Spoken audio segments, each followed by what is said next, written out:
Hello, Wildcats. My name is Coy, and today we have three stories. We have Moon Knight, Sonic, and Morbius. So take it away, Lance. Okay, so this week I'm so excited to talk about Moon Knight. I've seen the first two episodes. The third episode comes out this Wednesday on Disney Plus, and I love this show. I give this show automatically, right off the gate, a 5 out of 5 stars for me. I've always been a huge Moon Knight fan. I've read the comic books for years, the different iterations and evolution of Moon Knight, and so this is the show, my number one pick since I heard about it. I think early last year is when they first announced it. I have just been so excited about this series, right? And so I'm not going to spoil anything, right? But it takes place, if there's a character, his name is Stephen Grant, and he works at this museum. It has a large area about Egypt, and he loves studying hieroglyphs and learning that whole world. He's a little nerdy, and his whole mission in life is to work his way up from basically working in the gift shop at the front of the museum to be one of the tour guides at this museum. And the crazy part about him is he keeps blacking out and ending up in different places. So in episode 1, it's like he's almost being teleported from one place to another, as anytime he falls asleep or closes his eyes, and all of a sudden he's in the middle of action and chaos and explosions, and he doesn't know what's happening. And then if he closes his eyes again, then all of a sudden he might be back at home, or maybe he's back at the museum, and he can't quite put it together. And so the show is a mystery, trying to unpack what is happening to Steven as he goes on. And as you guys know, it's Moon Knight, and Moon Knight is Marvel's Batman, is basically the best way I can explain it. And so we have, Batman dresses in all dark colors, whether it be gray or black or blue from the 80s. You have Moon Knight in just straight white garb, and but he has, of course, he's really skilled in martial arts, this particular superhero, and instead of batarangs, he's got moon rings, which I think is fantastic.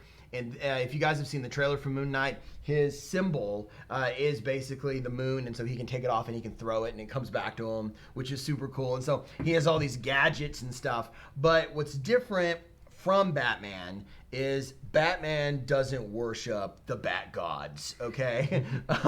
But in Moon Knight, he worships the moon. And so the Egyptian god and protector of the moon is Khonshu, and so he gives his allegiance to Khonshu.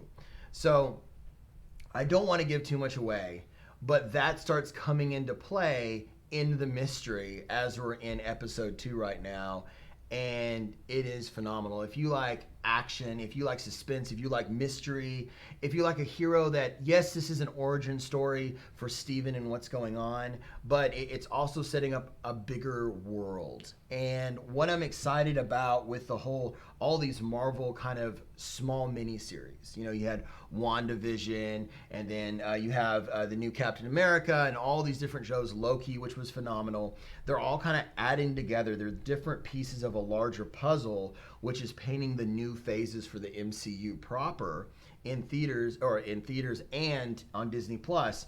And so I'm so excited to see what happens next. So make sure you guys tune into Moon Knight. There is some really cool world building stuff that is building onto the MCU, and I cannot wait for this Wednesday night. What's going to happen? Moon Knight episode 3. Highly recommend. Definitely look out for that.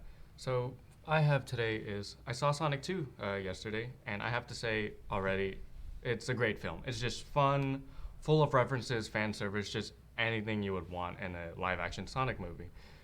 It's just crazy to see, these characters from old 90s, 80s video games just come on the big screen. We see Sonic, we see Tails, we see Knuckles. Eggman returns in his more known version of himself. Yeah. Eclectic, crazy sense, right? Yeah, with his mustache and everything, and it's phenomenal. It's just a fun movie to watch. Definitely go check it out. And look out for that end credit scene. Yeah, no, I got to say something really quick on that end credit scene, which was crazy. I have a 5-year-old Liam. Well, actually, he's 6 now. Wow, 6-year-old Liam, and he was sitting with us watching Sonic 2 the other day, and the end credit scene happens. Can't spoil it, no spoilers. But he looks up at the screen, and what happens, and I just see Liam going, yes! And then he looks at me and he's like so excited and full of joy. And so at that moment, just like experiencing that with my son and then looking up at the screen and seeing the glory of that post-credit scene, like I cannot wait for like the next movie in the whole Sonic franchise. So what do you have for us, Preston? I have a movie called Morbius that I think came out last weekend, right? yeah, I think last weekend, yeah. It is a good story, although the whole overall movie was pretty alright. The action was a little bland, in my opinion. Like it was kind of action like Dragon Ball. You know, they hit each other and they fly back. It was kind of awkward bit, but the overall story kept me intrigued the whole time. I mean, am I allowed to give us a brief summary of it? As long as there's no spoilers. We don't do Okay. spoilers on the channel, so as long as if it's in the trailer, then I think that'll be fine. Okay. So the overall story is about a man that has a disease. I don't remember the name of it, but he can't use his body as he will. I mean, he can't walk. He has to use little crush things, and he's trying to find a cure for him and his friend. And later on the way, he finds the cure in bats, which kind of gives him the power of a vampire. And eventually, the main villain comes along, and the main villain is someone close to him. I'm not giving any spoilers of that, but someone close to him. And at the end of the movie, it gives a, what do you call it, the end credit scene. Mm-hmm. It puts a good old how do I describe it? It ties it into the main universe in a really Cool. in a good way, in my opinion.